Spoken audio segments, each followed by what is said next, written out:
start with a big question that is I'll sometimes see this online is private property or property players or backyard players are killing the airsoft industry. Now, the reason you would hear this narrative is that it's taking money away from the actual airsoft businesses, so it's harder for guys like me to pay their bills. Greetings, my fellow airsoft nerds. Happy Saturday. Today we are talking about property gamers. Now, when I say property gamers or property games, I'm not talking about dudes playing like in their backyards. Although you'll sometimes hear the term backyard player or a backyard game or a pickup game. In this context, what I'm referring to are dudes that are going to a piece of land somewhere or an old abandoned building and playing by themselves and doing their own thing without any business infrastructure or any actual like legal ability to do what they're doing. And we'll kind of go into that in a second. What I'm not talking about is dudes just like, oh, me and my friends go to my grandpa's property and shoot airsoft guns. Like, no, you're in the property owner says you're fine. You can do your thing. You're not taking money. You're doing your thing. So there's that. NorCal recently in Northern California, in this particular case, I mean way up north, Diamond Mountain is kind of no longer a thing from what I am reading because they're having a harder and harder time getting more players up there. And that's sort of, dude, I'm telling you from experience, like, it's easier to crash than to fly. So once less and less dudes start showing up, it's just like this horrible cascade ripple effect that like, oh, only last time we played, only 20 guys showed up. Well, dude, I want to play for like a bigger game. So I don't want to go until I know there's going to be more people. And then because of that, less and less and less people show up, which kind of seems to be what happened to Diamond Core, Diamond Mountain guys. And also the old hospital game that I think was in Susanville, just shut down because the landowners or the property owners, or I think new property owners that bought it went, what are you guys doing? Get out. Don't ever come back. We're calling the cops again. They got kicked out. So we'll talk about the sort of the reason why how some of these games get started, sort of the customer mentality with the average player. I'm going to talk a little bit of shit. And then, a few other things. So usually start with a big question that is I'll sometimes see this online is private property or property players or backyard players are killing the airsoft industry. Now, the reason you would hear this narrative is that it's taking money away from the actual airsoft businesses, so it's harder for guys like me to pay their bills. That's not true. Because the first part of my little video, these games, what I will call property games or property players, are usually out in the sticks, where there is no feasible infrastructure economically to have an airsoft specific business. So property games are usually in the places like up towards the Tahoe Mountains or the hills, way past Auburn, where there is no other place. There's literally no place to go. There are no fields. There's nothing, because in order for there to be an established airsoft business or a field, they would have to be able to make enough money to not only cover their overhead, but make a profit. That's what a business is a for-profit business. And rarely do you see a legitimate non-profit airsoft entity like what the Airsoft Ministry is. That's very rare to see. So, out of necessity, you see these property games, which is, hey, a group of us are just going to go up to this place in the mountains, and we're just going to play. Usually you'll see it on like BLM land, on federal land, sometimes on state land. You will see these spring up out of necessity. They're not bad people. They just want to go play. Well, the problem with that is if you don't have an established business infrastructure, your games are on thin ice as it is, because you don't know how long you have. You simply don't. It can crash and stop at any time. It can stop in the middle of an event.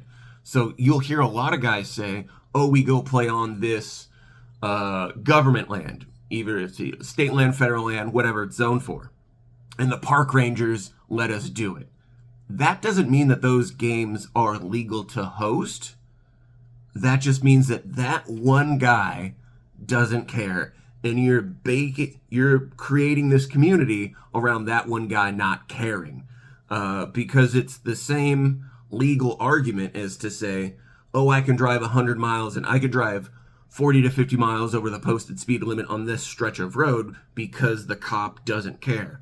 That doesn't mean it's legal to do. That simply means that that guy doesn't care to enforce it. But when management changes hands, or if that guy leaves and someone else comes in and goes, what the F are you guys doing? Oh, Bob said we could do it. Okay, Bob's gone. Pack your stuff, get out of here. This isn't legal. Get out of here. My understanding is on federal land, those games aren't legal to host. Even on hunting property, which is stupid, but they see paintball and airsoft is basically the same thing, and they see the projectiles as litter. That's my understanding from what I've heard and read online and from talking to dudes. Is it a stupid argument? Yeah, it is. But it is what it is. So, if you do not, in the state of California, have a permit and license to do what you're doing, it's basically illegal. There is a little difference between like if you're mandating money versus if you're taking donations, but at a minimum, if you want to host an event of any kind, you at least have to have insurance. That's just the way it is. Otherwise, you're going to get a lot of trouble from various levels of government. So, property games, getting back to it. Because a lot of these property games up in the hills are being played on land that is not owned by anyone hosting the event, you're kind of hosed. What I've usually seen, and they'll go for maybe a year or two, which in some cases may be fine, but I do things in the long run. So if I can't guarantee it's going to be around for decades, or if I can't create a business model around a long-term viable business model, not worth my time. I don't go there as a player. I don't consult with them. I've had guys hit me up fairly often and go, hey, me and my friends want to go play in this piece of forest land owned by the feds, and we want to start doing events there. Will you help us? No, don't ever contact me again. If you don't have a permit and insurance, never contact me, because you're telling me you're not willing to do what it takes to do this the right way. And by the right way, I mean the legal way. Trust me, if you don't have all your paperwork in line, even sometimes if you do, you can still get kicked. Trust me. But if you aren't willing to go get insurance and a permit and official government permission to do what you're doing, that tells me that, generally speaking, those guys aren't willing to do what it takes to put out a quality event. Does that make sense? A customer, property gamers, are sometimes hard to deal with. Not always, but you'll get a few of them. And I guess you could say this is really just humans in general, or they're just sort of a product of their environment, because most of the time, these property games, they have a rule set. It's gotten better over the years, but it's very loosey-goosey. And it's a lot of just, well, we all know each other, and it's just sort of like this unwritten gentleman's agreement of what you're going to do. And that's where it gets real sketch, because sometimes those players will come down to fields. Like my field, I've had guys at Ministry do this. I've had guys at True Aim do this. I've had guys at Combat Zone do this. They will come down, and the first thing that they don't like is the fact that they have to pay. Problem number one for the property player is, why do I have to pay $25 whole for something I can go do for free? Hey, bro, you just drove 2 hours. You paid beyond double that in gas alone just to get here.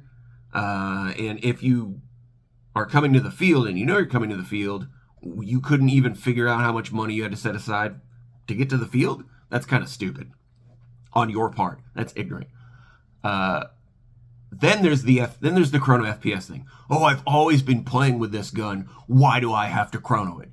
Because we have rules here, like written rules that you have to obey. So you'll have guys with like these rock shooting M4s.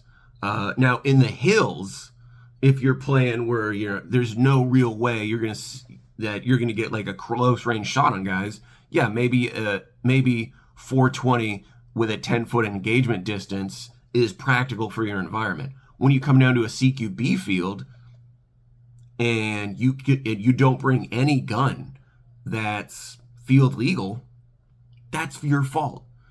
Because a lot of property gamers will have really heavy shooting guns, and they'll also use BBs that are way heavier than what you want to do, or what most fields will allow. So I had property gamers years ago come down to Airsoft Ministry, years ago, before True-Aim, and they were using HBA DMR setups.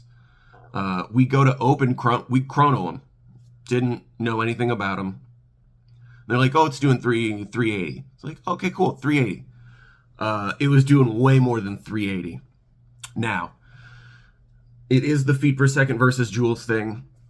So, homie was at 380, but he was shooting like 0.3 something. So his joules were sky high. And he got into an argument with us over there. Like, but it's shooting at 380. Like, my guy, the standard for FPS is with a 0.2 BB. That's the industry standard, not just raw feet per second. But if you don't care enough, because it's not a business, if you don't care enough to understand those differences or to educate your customer on those differences, they're going to grow up in an environment where they only understand feet per second and not understand the physics of joules. So there is that problem. It's just sometimes as a customer, property players can, not always, but they can be a problem because the rules are so very much different than what they're used to, which is a lot more loosey-goosey because of the terrain they're playing on and the style. Sometimes if it's a CQB environment, like All Patriot will sometimes have this problem. Ministry would sometimes have this problem. Combat Zone, not so much, where they don't want to get shot, basically. Like, CQB scares them for some weird ego thing, and they don't want to do a lot of CQB stuff, which is why they all have DMR setups other than the environment. But you'll have some dude shoot them 3 times in, like, the arm or something, and they'll start crying about overshooting. So sometimes property players will have a hard... Not that they're difficult customers, because that's not accurate. It is more accurate to say that the adjustment from the property game to the established field is sometimes very difficult for them because it's a culture shock, if that makes sense. So it's not to say they're difficult customers, it's just they're not used to what you do. They're not used to your program. And they expect you to adapt to them, and I don't believe in that.